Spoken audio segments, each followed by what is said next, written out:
कर रहे हैं तो कंजम्पशन स्पेस पे भी जो अच्छे नंबर्स आ रहे हैं।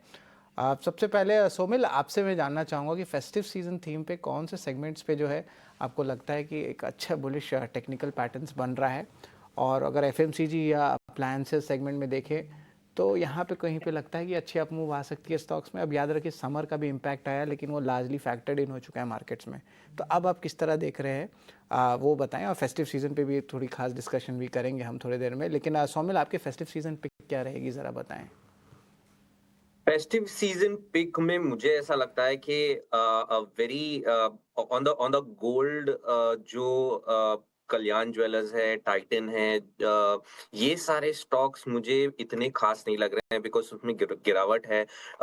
200 डेली मूविंग एवरेज के बहुत आसपास चल रहा है और अभी भी उसके अंदर कंसोलिडेशन चल रहा है।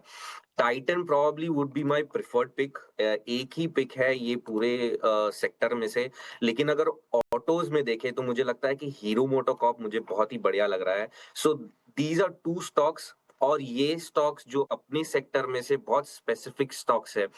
दूसरे सारे स्टॉक्स को इनके साथ लिंक ना किया जाए बिकॉज टाइटन अपने अपने एक एक अलग पैटर्न से चलता है। और टाइटन में जो heart of half bottom formation अभी बनना शुरू हुआ है, that is a very good sign, that's a very good start. 200 daily moving average के ऊपर चल रहा है। So Titan would be my preferred pick in for a festive season.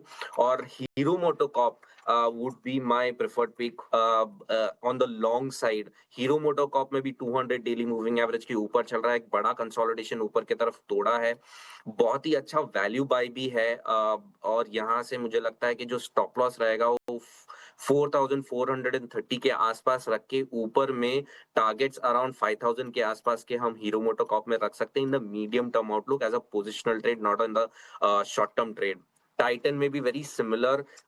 Titan में जो अगर आप स्टॉप लॉस रखना चाहते हैं तो थोड़ा सा स्ट्रिक्ट रखें बिकॉज ये 200 डेली मूविंग एवरेज के बहुत ही नजदीक चल रहा है। और ये हार्ट ऑफ हाई बॉटम जो बनना शुरू हुआ है उसका previous swing low is around 3310 के आसपास। तो वो एक बहुत ही स्ट्रिक्ट स्टॉप लॉस रख के ऊपर में मुझे लगता है कि अराउंड 3600 3650 के आसपास के टारगेट मिल सकते हैं as a positional trade. Short term trade करने की कोशिश ना करें। धन्यवाद सोमिल। हीरो मोटो पे जो है खरीदारी की राय है, और फेस्टिव सीज़न का जो है हम बात कर रहे थे, इस पे जो है डिस्कशन हो रहा था, और ये जो है फेस्टिव सीज़न का पिक ज़रूर है। आप हमारे साथ शरण भी जुड़ रहे हैं। शरण, गुड। अच्छा अच्छा, शरण थोड़ी देर में ही ज्वाइन करने वाले। शिवांगी, आपसे भी एक्चुअली फेस्टिव सीज़न पे ही मेरी पूछ है। आपने पहली बार इंटरग्लोब एविएशन बताया, अभी लॉन्ग वीकेंड्स भी देखे तो बुक हो चुके हैं। अगस्त के जो 14 15 16 जो लॉन्ग वीकेंड है वहाँ पे प्राइसेस भी सोर हो रहे हैं। तो शिवांगी, आप एविएशन के, इंटरग्लोब एविएशन को हटा देते हैं और एफएमसीजी स्पेस या और भी खपत वाले स्पेस हैं, यहाँ पे आपकी क्या टेक्निकल पिक रहेगी फेस्टिव सीज़न की, ज़रा बताएं।